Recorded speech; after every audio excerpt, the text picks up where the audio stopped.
C'est là que l'Éternel envoie la bénédiction, la vie pour l'éternité. Psaume 133, 3. La première fois que le Seigneur vint à Béthanie est relatée dans Jean 11, 1. Le Seigneur aimait particulièrement la famille de Marthe, Marie et Lazare. En dépit de leur errement, leur faillite et leur faiblesse intérieure, il les aimait.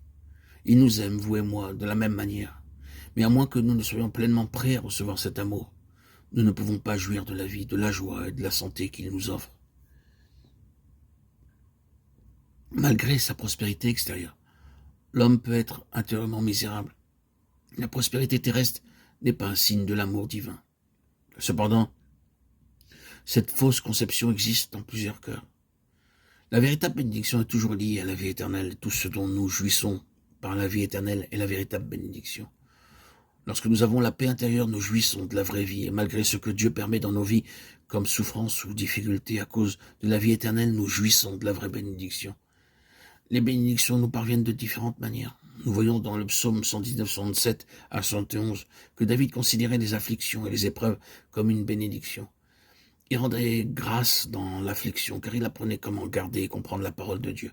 Psaume 18, 35 et 36. Il s'élargissait par l'affliction. De même dans Job 42, 6, 12 et 13. C'est au travers d'épreuves douloureuses que Job reçut une double portion de bénédiction. Tout ce que Dieu permet dans nos vies, même si cela est douloureux, devient une bénédiction, parce que nous avons la vie éternelle.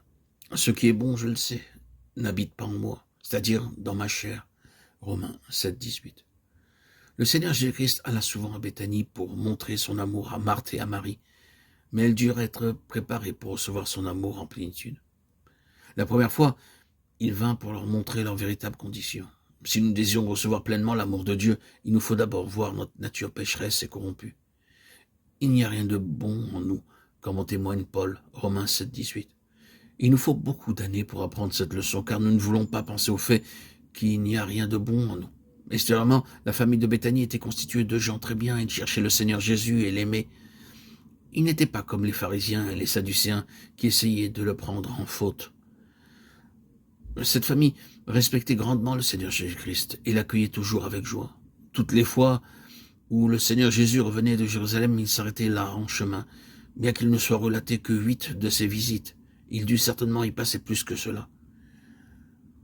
Le Seigneur connaissait parfaitement leurs conditions, ce n'était pas à cause de leur perfection qu'il s'y rendait. Il savait ce qu'il pouvait accomplir en eux en y allant. C'est pourquoi il continua à y aller. La première fois qu'il s'y rendit fut pour leur montrer leur nature et leurs conditions véritables, car lui seul peut voir nos cœurs. C'est là que l'Éternel envoie la bénédiction, la vie, pour l'éternité. Psaume 133, 3.